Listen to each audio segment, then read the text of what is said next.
the real history of the world. This is not the fairy tale that's being taught in government-run schools or revisionist history that that you'd see on television. The United States has a long history of false flag terror attacks. History repeats itself, so it's only logical that sooner or later we could expect to see another one. Hey, I want to play a clip real quick. This is a short clip that I put together a few months ago. It's about the history of false flag terrorism. Some of you may have seen it already, but it's worth a second look. Let's check it out. In 1953, the CIA and British intelligence staged terror attacks to overthrow the democratically elected leader of Iran, Mohammad Mossadegh. Mossadegh had nationalized Iran's oil fields and denied British Petroleum a monopoly. U.S. and British intelligence operatives launched a successful coup d'etat and overthrew the Iranian government, replacing the regime with a ruthless dictatorship while seizing control of Iran's oil supply.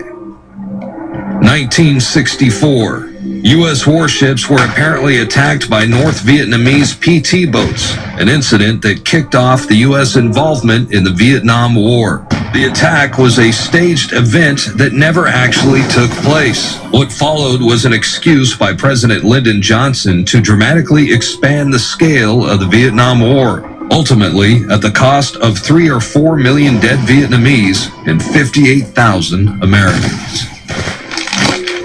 June 8, 1967, the USS Liberty, an American naval vessel sailing off the coast of Gaza, was suddenly and deliberately attacked by naval and air forces of Israel. The well-coordinated attack, which lasted for hours, resulted in the deaths of 34 crewmen, 170 injured, and catastrophic damage to the ship, one of the most highly decorated vessels in U.S. history. Egypt was to be blamed for the attack, to serve as a pretext to drag the U.S. and her allies into war in the Middle East. If not for the heroic efforts of the ship's captain and his brave crew, the Liberty would have faced almost certain destruction.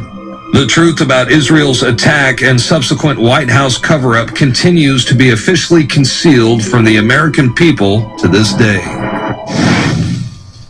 And, those are just a few examples of false flag terror attacks. There are many, many, many more examples that we could have shown you, but, just recently Oklahoma City bombing. Of course, there's 9/11 and the 7/7 bombings. And for those of you who don't want to believe any of this, those of you who are in denial, all I could suggest is that, I don't know what to say, go back to sleep, change the channel, because if you want to live in the matrix, so be it. Meanwhile, grown people are talking, and we're going to have a conversation about this, because, this is information that needs to be talked about. It's about time, that we faced reality.